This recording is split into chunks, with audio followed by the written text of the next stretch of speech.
Hello, good morning. Ito yung madalas ang ulam namin. Pagkukumbinsya. Gulay, gulay. Uy, nasa lulip na. Yun. Invite kumakain naman mga guys. Last one yung pang dito sa amin. Madalas kulay na mga pagkukumbinsya. Sa ubi natin ang pag-itusta. Ang sarap. Yun.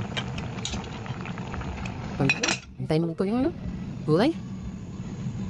So guys, gutom na to. Kakain na si Nick. Lola. Ayan. Papunin ko daan gulay lang. Yung step lang sumana ko lang. Okay na ako sa gulay. Ayan, mainit. Okay na ako sa gulay. Gulay ng mother. Yung step sana. Hanapay ko naman yan. Ganyan mga mother. Okay na to, oh. Ba, yung programa tanong sa cellphone. Ako, baka nalaglag mo cellphone sa kardili. Sa, ano natin? Tara, kaya tayo. Yun ta.